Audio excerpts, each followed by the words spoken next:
pangarap na tinupad ko ay yun din yung nagpa-realize sa akin na hindi lahat ng pangarap mo ay pag nakuha mo ay Masaya. ano ka na, Success. successful ka na, fulfilled ka na. It's DJ.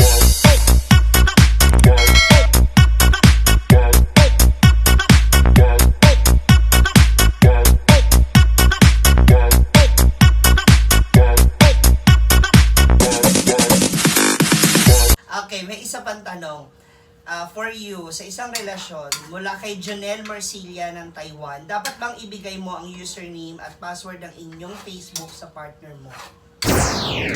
If you really trust that person of your partner, hindi mo na kailangan yun kasi nagtatrust ka naman sa kanya. Ganon din siya sa'yo. Kung alam mong may tiwala ka siya sa'yo at alam mong loyal ka sa kanya or faithful ka sa kanya, hindi naman na kailangan mag-change ng password, ay magbigay ng password, maging transparent kayo kasi nga, alam niyo dapat sarili niyo yon. Ngayon, pag mayroong gumawa ng hindi maganda, problema na nila yon. Problema na ng partner mo yun. Basta binigay mo yung trust. Trust kasi is very important. So pag nagbigay ka na ng trust, bahala na yung partner mo o ikaw ang sisira ng trust na yon.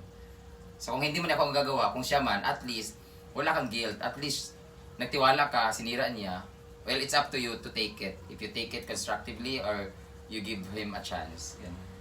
So for sure naman, doon ka sa... Ako, never kong pinakialaman ng cellphone ni Kelvin. Wala akong pakialam Correct. kahit sino yung i-chat niya. Sabi ko, sino yung kachat mo? Inaasar ko lang siya kasi sobrang dami talaga nag-chat sa kanya. Wala akong pakialam. Ngayon, siya nga sabi niya, oh, buksan mo babe. Kaya alam ko yung password ng cellphone niya kasi sinasabi niya, andyan lang yung cellphone niya, hindi ko chine-check kasi the more na hindi mo alam, the more na hindi ka masaktan. Mas madali mo wala kang alam. Ngayon, pag nahuli mo, eh, problema niya na yun. Kaya sabi ko, hindi ko alam kung ano yung mga chat niya, hindi ko alam kung ano ginagawa niya.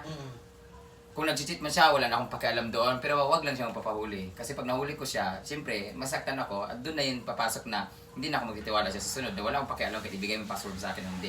Basta, mag-cheat ka sa akin, wala akong pakialam, basta ako, malinis sa konsensya ko, taas noo ako nga harap sa'yo, hindi ako nag-cheat. So yun, Open relationship kayo. open relationship kami. Like parang hindi, walang... Kung may gusto kang bumilihim. Oo, ganun. Parang lahat, basta. Okay, mula naman kay Ate Chami Mags Gonato, ayan. Mama Brands, ano po ang plan mo sa buhay aside sa showbiz? Mag-schooling ka po ba or mag-business? Yun lamang po and I thank you. Business yung gusto ko pero ang hirap, ang dami ko nang pinagdaan ng business. Nag-bar na ako, nag-salon na ako, nag-online business na ako, nagbenta na ako ng mga updo ng mga kasama ko. Ang dami kong gusto sa business pero nagbenta ako ng mga t-shirt, ng mga tapa. Hindi ko alam kasi yung business na ginagawa ko kasi parang korpo. Sinasali ko yung mga kasamahan ko, kayo yung mga social climbers, sila yung gumagawa. So yun, hindi ako nakapag-focus. So ngayon, ang ginagawa ko siguro ngayon, ipon na lang siguro ako. And then nag-iipon ako, parang in-invest ko siya sa parang real estate. Parang bumili ako ng lupa or mga properties. Yun na lang muna, nag-iipon ako tapos bili na lang ng mga ganun. Okay, mula kay Sheila May Tuhey. Ano po ang 2022 bucket list nyo? Thank you. Wala na akong bucket list. Bakit? Meron, charot lang. Wala na akong bucket list kung ano, travel lang siguro pero lagi ko naman ginagawa yun. Wala akong bucket list. Okay, kung More vlogs lang. Kunyari may isang bansa kang gusto talagang puntahan, yung hindi mo pa napupuntahan, out of town, out of the country, ano yun? London, As in, UK. yun talaga. Kasi gusto kong malaman kung the London Bridge is falling down. Charot lang. Yan ang plano dapat namin ng ibang housemates kasi may show si Jordan doon. And si nila Alaysa, ni Samantha, pupunta dapat kami doon. Pero sobrang busy na ng lahat. So nakikita mo yung sarili mo naman pwede kayong magkaroon ng show with other housemates. Like yung nga sa kay Jordan. Hindi show niya yun tapos papunta lang kami mamasyal. Yes. Okay. Pero plan kami nila Samantha ni Alaysa, kami ni Alaysa nagsabi talaga sa Samantha na dadaling ko si Kelvin, kukuhaan ko ng passport tapos si Keeper kasi nasa Japan ngayon. And si Samantha naman, baka mag-travel kami papunta doon pero since dahil sa Omicron, tsaka sa Omicron, at saka sa pandemic, mahirap. So, yun. Dito na lang muna siguro sa Pinas. Mukhang merong triple date na magaganap. Si Madam Init sasama sana kaso wala na si Jowa maghanap na. Okay. Mula kay Wen, for me as a part of LGBTQI, to Ma'am si Brenda, naiisip mo din ba na tumanggap kayo ng Holy Union as partnership? Ano yung Holy Union? Yung parang kinasal din kayo, gano'n. Kasi siya daw ay may partner na lesbian. Si Kelvin, gusto niya talaga magkasal kami or Parang tumanggap Yes, ng parang mas- ceremony, mas- ganun. ceremony. Oh, siya, gusto talaga niya. Ikaw? Ako, okay lang din sa akin. Gusto nga pumunta lahat ng housemates. Hindi ko alam, nahiya ako. Sabi ko, nahiya ako. Palagay mo na ako if, puke. if ever, na Okay lang, pero siguro sa ngayon, ayoko na muna. wag mo nang Kasi pangunahin. baka mamaya, hiwalay kami. Okay. Open naman ako sa ganun, pero wag muna ngayon. Sabi ni Ate Joy Madula, may balak ba kayo mag-open ng business? So ito na nga yung kanina, sabi mo. Hmm. Nasagot na natin to. Okay. Mula kay Road Cabais. Yeah, isa sa mga admin ng Spiritit. To Mama Brenda, sino ang namimiss mo na ex mo and why? Wow, ex and why? Namimiss? Oo.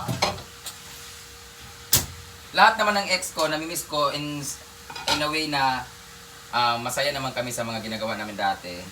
Kumbaga nakakamiss yung mga bagay na alam kong that time is happy kami. So, nakakamiss din yung mga bagay. Lahat naman ng mga bagay na namimiss na ay na mga good memories, hindi lang sa exes, kundi sa lahat ng aspeto, friendship, sa pamilya.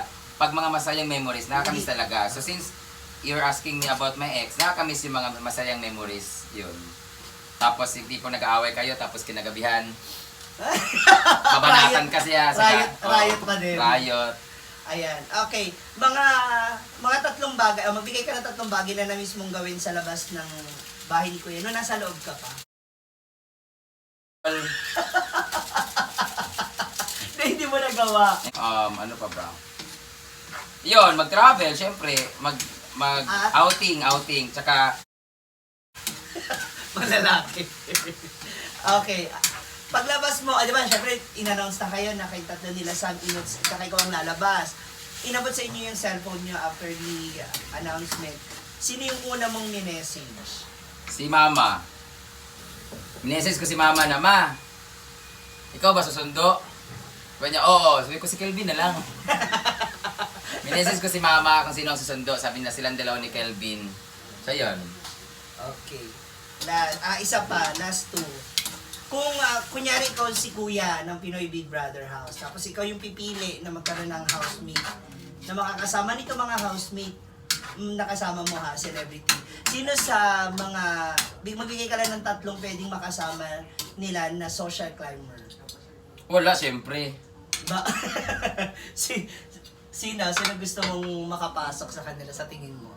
Sa tingin mo yung pwede magbigay ng kulay? Ako si Inday Katok. Si Inday Oo, Katok. kasi sobrang saya talaga niya, napaka-entertaining Hindi talaga. siya maluloba talaga. Oo. Feeling mo. Oh. Then, Next is si Mia. Si Mia kasi feeling ko dahil sa sobrang talino niya, gusto kong tingnan kung hanggang saan yung abutin ng Kakayanin. utak niya. and Tatlo. Didong parang may tagaluto. Ayoko si Didong kasi baka maguluhan yung housemate, sino yung pipiliin nila. And si Even yung mga nasa province. Sino sa tingin mo? si Didong siguro. Na? Si Didong kasi para meron kaming pinakapangit doon. Mahirap kasi ako lang pinakapangit kung wala siya. At least pag medyo pagod ka, Oo, meron. Mas may pangit sa akin. replacement. Okay, last. Ano ang pinaka-greatest lesson na natutunan mo sa PBB journey mo? At kung may time machine ka, may gusto ka bang baguhin sa journey na yun? Gusto mo ba yan? Ang dumi naman. Kakatapos ako Ayan. na magpa-service. Ayan. Ito yung ang tanong. pinaka- Galing kay Jomarien. Biggest lesson ko is hindi pala sa lahat ng bagay applicable yung Sorry, pagpakatotoo. padaan. Kasi yung pagiging totoo mo minsan, hindi lang sa minsan, sa pagiging totoo mo, dahil hindi naman lahat nakikita ng tao kung ano yung reason, kung ano dahilan ng mga sinasabi mo or pinanggagalingan ng lahat ng issue na yon. Yung pagiging totoo mong papapakita at paghahayag ng feelings mo, ay yun din yung ikakasama mo. Kumbaga, pag nagpakatotoo ka, risky siya kasi makakatanggap ka ng mga negative criticism dahil sa ibang tao, dahil yun nakikita nila. And then, it's up to you kung paano mo siya i-control. So, dapat marunong ka mag-filter, not too much information, sa lahat ng mga bagay-bagay. Kahit ano din yung mga nakita mo, kahit very observant ka, it's better to be quiet or be silent than being vocal. And biggest takeaway ko doon is, at least kahit nung nangyari man yung sinasabi kong lesson learned na nasira ako paglabas ko or dahil sa kagagawan Nabash. ko, at least nabash ako dahil sa pagiging totoo ko. So sa sinasabi nila na hindi ako nagpakatao sa loob, nagpakatao ako pero meron ako nasaktan sa pagpapakatao ko. So kung hindi pagpapakatao tawag doon, yun yung pinaka lesson sa akin na paglabas ko, nasayangan ako kasi ginawa ko yun. At siguro andun na yung nagsisisi ako kasi masyado akong naging ganun. Vocal. Oh, pero ang takeaway ko doon is at least na-judge nila ako by myself na talagang Yun yun ako. Kaysa yung tipong di ko ginawa yung mga bagay na yun. Ang dami kong what if ginawa ko to, what if ginawa ko to. At least yun yung takeaway ko doon na at least lumabas ako na yun ako. So kung Yun ano yun. man ang Take it or leave it. so kung binibash ako ng tao ngayon, kinakondena ako ng mga tao, pinapatay ako ng mga tao ngayon, okay lang kasi I mean it talaga. So kung ano yung ginawa ko, hindi ko sinasadya. Yun na ako. So kung nabash ako, yun na yung lesson doon na ililesson ko na siya. Okay. Yun. Kung may chance ba na i-ano lang siya, Tapos nasunog na yung niluluto ko. na bumalik ka, magkaroon ng time machine na babalik ka, babaguhin mo daw ba yun? Hindi ko na hilingin na mababalik ang journey ko sa PBB. Hindi na ako, kahit bigyan ako ng chance, sabi ko nga kahit tutukan ako ng barel, hindi ko na babalikan yon yung pagpasok ko. Na-trauma ka ba? Nakaramdam ka ng trauma or... Sobrang happy ako dahil natupad yung pinakalas na pangarap. Yun yung pinakalas na pangarap ko. Pero yung trauma hindi. Hindi naman ako na-trauma. Masyado nang akong na-overwhelm sa mga nangyayari na yung pangarap na tinupad ko eh yun din yung nagpa-realize sa akin na hindi lahat ng pangarap mo ay pag nakuha mo ay Masaya. ano ka na, Success. successful ka na, fulfilled ka na. So, yun ang nagpa-realize sa akin na matagal na kitang hindi pinapasok dyan. Pero pinilit mo, ngayon binigyan kita ng chance and then it will make you realize na, o diba, di porket gusto mo, hindi lahat ng gusto mo ay makabuti sa'yo at hindi lahat ng gusto mo ay ikaka-fulfilled ng feelings mo. May mga bagay na binibigay sa atin para magkaroon ng lesson. So, hindi porket Sa binigay yun isa na, to. hindi porket binigay sa'yo dahil pinangarap mo yan is thankful ka na dahil nangyari yun. Hindi. Doon mo pa malalaman na magiging thankful ka dahil nangyari yun, dahil meron kang matututunan na kaya binigay ka. Kaya meron tayong mga, parang sa jowa, di ba? Meron tayong mga tao, particular person na gustong-gusto natin pero taken na sila. Pero dahil pangarap natin, gusto natin, talagang ginawa natin ang lahat. Nung nakuha natin, lahat ng niris natin, lahat ng ginawa natin, after that, doon natin ma-realize na mali pala yung ginawa ko. Or sana pala hindi ko na lang siya pinangarap kasi mas napasama pa ako at nakasira pa ako. Correct. So yun, kung meron kang gusto, kahit paulit-ulit mong ginawa, tapos hindi mo nakukuha, maybe it's time for you to Let go. think and let go, haganap ng iba. Kasi baka mamaya, kakagawa natin na makuha natin yung bagay na yun, pagdating natin doon, hindi rin pala maganda. Kaya siguro hindi binibigay ni Lord yung mga bagay na pangarap natin kasi yun yung sisira sa atin. At wag na nating antayin na masira pa tayo at ma-realize natin na hindi pala siya maganda na nakuha natin. So maybe, dahil hindi binibigay sa atin, kasi hindi nga para sa atin. Pero pag pinilit mo, masasaktan ka lang! Parang si Baka. Ay, aboga. Ang tari ng mga sagot. Pero pang Q&A pa rin. Salamat! Thank you. Yes. Thank you, Brenda Damage. Ayan. Naku, pakaabangan nyo si Brenda sa iba pang...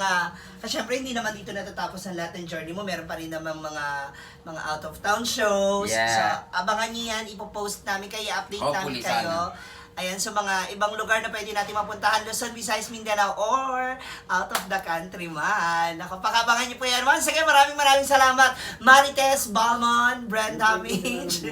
Ayan, muli ito po si Ma'am Shiji. Maraming salamat. God bless everyone. Kainan na. It's DJ.